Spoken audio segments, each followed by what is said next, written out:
బొంబాయి చట్నీ అన్నానని బొంబాయి నుంచి తీసుకురాలేదండి. శనగపిండి చట్నీ అని కూడా అంటారు మన దగ్గర. అందరికీ చాలా మటుకు తెలిసే ఉంటుందండి. అండ్ ఈరోజు మీకు వీడియోలో నేను చూపిస్తుంది బొంబాయి చట్నీ ఎలా చేస్తారనేది.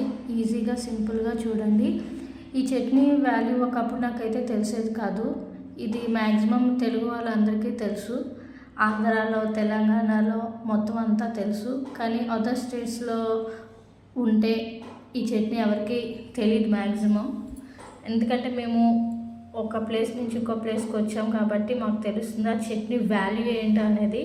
సో ఈరోజు బొంబాయి చట్నీ ఎలా చేస్తారో చెప్తాను. కొంచెం ఆయిల్ వేసుకొని ఆయిల్లో పోపు దినుసులు, ఆవాలు, జీలకర్ర వేసుకొని, కరివేపాకు, అలాగే ఆనియన్స్, టమాటోస్ వేసుకొని, సాల్ట్ వేసుకొని బాగా మగ్గించాలండి.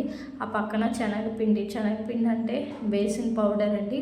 ఆ బేసిన్ పౌడర్లో కొంచెం కప్తోని ఎటువంటి లంప్స్ లేకుండా వాటర్ అనేది కలుపుకొని ఒక పక్కన ఉంచుకోవాలి. స్టవ్ పైన ఇవి బాగా వెజిటేబుల్స్ అన్నీ బాగా ఆనియన్, టమాటా బాగా మగ్గాక కొంచెం పసుపు, సాల్ట్ అన్నీ వేసుకున్నాం కదండి. మగ్గాక ఒక 2 కప్స్ వాటర్ అయితే మనం ఇక్కడ తీసుకొని బాగా మరిగించాలండి. ఎసరులాగా బాగా మరిగాక ఆ తర్వాత మనం కలిపి పెట్టుకున్న బేసిన్ పౌడర్ లంప్స్ లేకుండా ఒకసారి స్పూన్తో కలుపుకొని మనము ఎసరులోని ఇదంతా ఒకసారి వేసుకోవాలండి. కొంచెం పలుసుగా చేసుకోవాలండి.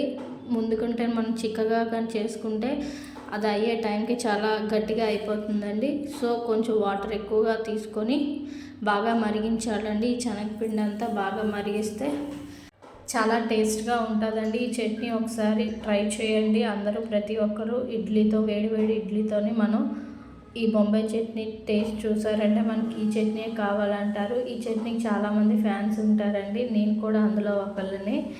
అన్ని చట్నీలు ఇష్టమే, అందులో ఫేవరెట్ చట్నీ అయితే ఇది నాకు చాలా ఇష్టం అండి. చాలా సింపుల్గా, ఈజీగా కూడా అయిపోతుందండి. బ్రేక్ఫాస్ట్కి లాస్ట్గా కొత్తిమీర వేసుకొని మనం స్టవ్ ఆఫ్ చేసుకుంటే బొంబాయి చట్నీ, వేడి చట్నీ, వేడి ఇడ్లీతో చాలా బాగుంటుందండి. ఒకసారి మీరు కూడా ట్రై చేయండి. నా ఛానల్ ఎవరైతే ఫస్ట్ టైం చూస్తున్నారో వాళ్ళందరూ ప్లీజ్ సబ్స్క్రైబ్ చేయండి, సపోర్ట్ చేయండి.